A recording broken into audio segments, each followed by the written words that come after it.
దయచేసి అందరూ కార్యకర్తలు జెండాలు తీసుకుని వెనకాలండి. జరిగి ఉందా లేదా అన్నది మాత్రమే ఆలోచించండి. మీ ఇంట్లో మీ బిడ్డ వల్ల మీకు మంచి జరిగి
ఈ వెన్నుపోటు దినం అనేది ఎందుకంటే దేశంలో ఎంతోమంది ముఖ్యమంత్రులు ఉన్నారు, నాయకులు ఉన్నారు. ఎవరికి వెన్నుపోటుదారుడు అనే పేరు ఎవరు కూడా తెచ్చుకోలేదు. కేవలం ఈరోజు ఆంధ్రప్రదేశ్ రాష్ట్రంలోనే చంద్రబాబు నాయుడు మాత్రమే ఆ యొక్క బిరుదు కూడా వెన్నుపోటుదారుడు అనే బిరుదు తెచ్చుకోవడం జరిగింది. మరి అదేవిధంగా ఈరోజు ఎక్కడ చూసినా చూస్తూ ఉన్నాం, ఎక్కడ కార్యకర్తలు కానీ నాయకులు కానీ ఈ యొక్క సూపర్ 6 గురించి మాట్లాడితే జైల్లోకి పంపుతూ ఉన్నారు. ఎక్కడైనా కూడా ఏదైనా సోషల్ మీడియాలో ఏదైనా కూడా పోస్ట్ పెట్టినా కూడా జైలు పంపే కార్యక్రమం చేస్తూ ఉన్నారు. వైఎస్ఆర్ పార్టీ నాయకుల మీద E07 చేసింది. మరి మిగతా సెక్షన్ల కింద మరి లేని సెక్షన్లు కూడా ఏర్పాటు చేసి కేసులు పెట్టే పరిస్థితి వస్తూ ఉంది. మరి ఈరోజు ప్రజలకు మేము ప్రతిపక్షంలో ఉన్నా కూడా ఈరోజు ఒక బాధ్యత ఇచ్చుతూ పనిచేస్తూ ఉన్నాం. ప్రజల పక్షాన ఉండి ఖచ్చితంగా ఈ సూపర్ 6 ఖచ్చితంగా అమలు చేయాలి.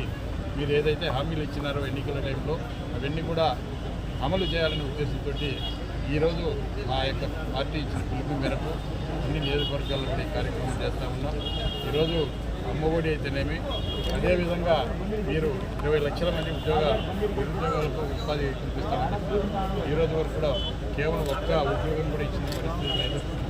అదేవిధంగా 3,000 రూపాయలు మరి ఉద్యోగం ఇవ్వకపోతే 3,000 రూపాయలు నిరుద్యోగం ఇస్తామని చెప్పారు.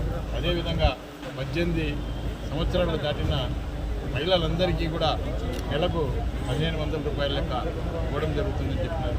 అదేవిధంగా ఇంట్లో ఎంతమంది ఉంటే అంతమందికి విద్యార్థులకు 15,000 చెప్పున ప్రతి ఒక్కరికి కూడా ఈరోజు ఉంటే నలుగురుంటే నలుగురికి 5 మంది అంటే 5 మందికి ఇస్తామని చెప్పినారు. ఈరోజు వరకు ఒక్కరికి కూడా ఇవ్వలేదు.